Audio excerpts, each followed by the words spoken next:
When Rocket Man was rattling his saber in 2017 in North Korea, Are you serious? it took something as sexy as James Bond to motivate engineers to work on a problem as boring as data integration. What kind of data are you guys? Data is not the new oil. Holy shit. That is a 3-week data call. Palantir basically. Just a couple. You guys are in anti-money laundering, rail, energy, defense, insurance, semiconductors, utilities, retail. I mean, there's got to be a list of at least 30 things. Yeah. Well, at this point, so we do much more than counterterrorism, as you're pointing out. The business, there's two sides of it. There's the government side and the commercial side. Okay. So, and it's about 50-50, which is unusual, I think, for reasons we'll maybe get into later. But the commercial side, it's 50 different industries: energy and mining, insurance, pharmaceuticals. And the government side, most of what we're well known for is defense and intelligence. Absolutely. That's 2/3 of the business, but also health, the IRS, tax fraud, Justice Department, helping these organizations run themselves better. And what the technology really does, you can think about it as like an operating system for an organization. It allows you to actually see yourself. It's shocking how hard this is. How do I have access to all of the data that's in my enterprise in a way that I as a human think about it? I as the principal, not just the human, but I as the principal, like what's my model for this? What are the questions I want to ask? Simple example, when Rocket Man was rattling his saber in 2017 in North Korea, the Army wanted to answer the question, how many tanks are there in the Army? That is a 3-week data call. Are you serious? It takes 3 weeks to get an inventory. Until we got involved, it took 3 weeks to answer that question. Because there is no canonical representation of a tank. And what do you mean by tank? Do you mean the ones that are ready or not ready? So the way you would do it is you would send down the data call to all of the units. They'd go check out the motor pool. They'd come back with the answer. And so there's no living, breathing canonical record that continues to flow through this. We've built these systems. The Army is older than the country, right? Like we've built these systems. It's like archaeology when you go back there and try to look at this. It's not how you would do it today, but that's our extant reality. We have to deal with this messiness. Sometimes, the cynical way to think about Palantir is it took something as sexy as James Bond to motivate engineers to work on a problem as boring as data integration. But that is the starting point. If you can't see yourself, if you can't integrate all your data, like you're just always chasing your tail.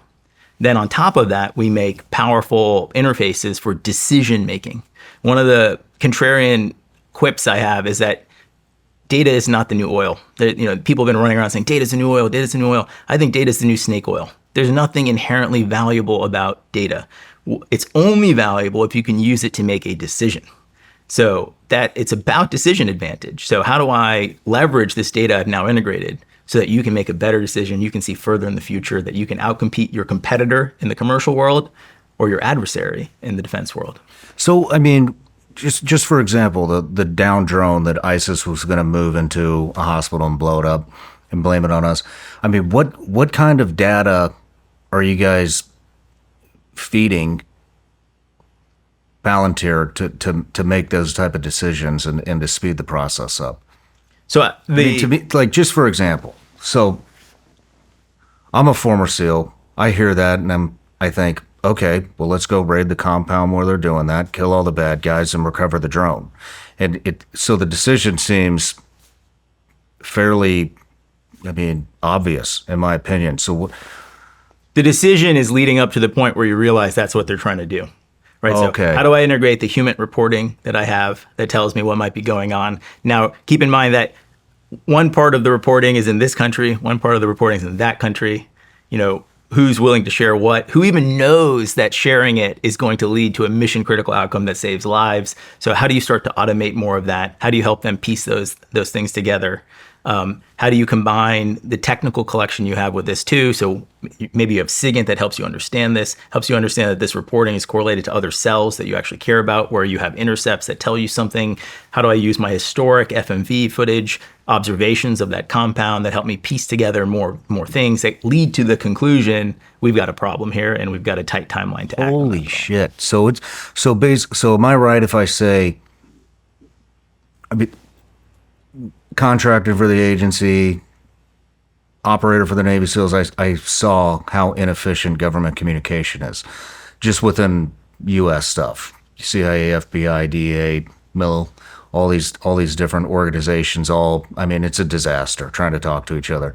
And so basically, this takes all the information. So all these entities are feeding Palantir the information, and then Palantir basically what disseminates, or not disseminate, but processes the information and gives you the probability of what is likely going to happen. It's like turning on the light on the battle space. The things that you couldn't see before, you could see now. Now, some important, might seem slightly technocratic, but we're providing the software to the government customer. So that no one's providing us all of this data. Okay. So the government has the data, great, but it's just sitting there. It's in the dark. It's hard to see all of this information. It's overwhelming.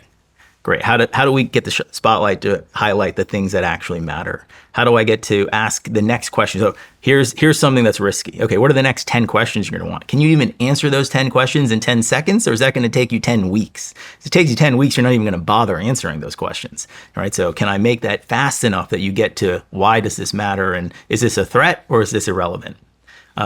That's the first part of it. The second part of it that's really important is because, why is this information sharing so hard? Well, there are lots of rules and regulations. People have different authorities. Different things can be shared. The way we enforce that today is with humans, which is crazy, which is why it's slow and inefficient and you miss things.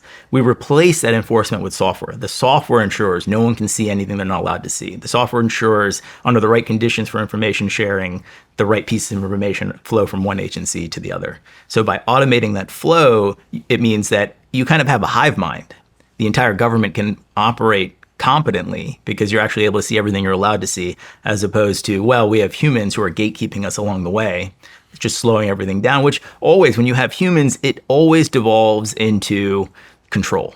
It's not, the mission gets obfuscated by, well, we do this job, they do that job, and the interpersonal factors get in the way.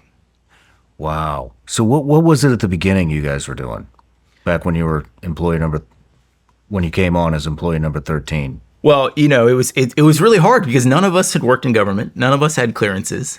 We would go to DC. We'd literally carry our Pelican case with a projector. I mean, talk about state of technology. You couldn't even rely on a projector being in the government conference room. You had to bring your own projector to make sure you could actually show the customers what you were building. And we were really eliciting feedback from them. Like, okay, I built this, and we don't know your workflow, but based on your reactions, I'm going to go away and code that night and come back tomorrow and show you something new. And we had to do all this kind of notionally to begin with on low side synthetic data, until we got to a threshold of conviction. And that threshold of conviction, I mean, almost to the point, it started because of a renegade analyst. And I think she's been a prior guest of yours, actually, Sarah Adams. No kidding. Yeah, so Sarah Adams, so Incutel brought a fresh, bright-eyed, bushy-tailed cohort of CIA analysts out to the West Coast. We were maybe 20 people at the time. We were one of the stops along the way. And she saw the demo and she's like, I need this. Why don't we have this? In fact, I joined this organization because I thought I'd be having James Bond technology, and somehow I have WordPerfect and Lotus Notes, and she organized a day on her own. I think she was maybe like a GS-12, On her own, she organized a day of 3 meetings where more than 200 analysts came to see this thing. At some point, the deep state, the IT people got wind of this and came to this meeting trying to shut it down, trying to dampen the excitement, but they were, the analysts were just in revolt. Like, why can't we have a pilot? Why can't we try this out? And that broke the floodgates open for us. So years, I probably did 300 demonstrations and meetings trying to get a single pilot. In that one day, she made it all happen. I'm going to have to talk to her about that. She's been holding out on me. Wow. So you guys were in defense tech at the very beginning, and then it grew into all these other. It was always about defense. I mean, I'm very happy we have a commercial business. It powers a lot of innovation, and frankly, a lot of the things we learn in commercial, we're able to bring over to give the government decisive advantages. We're able to amortize the R&D. Ideas that BP or Avis have make the Army better. That's one way of thinking about it. But we really started because we cared about the government mission.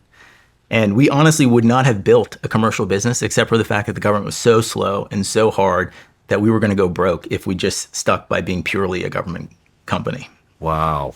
What was the pushback from when you're saying the deep state was trying to pipe it down a little bit? No matter where you're watching Shawn Ryan Show from, if you get anything out of this, please like, comment, subscribe, and most importantly, Share this everywhere you possibly can. And if you're feeling extra generous, please leave us a review on Apple and Spotify podcasts.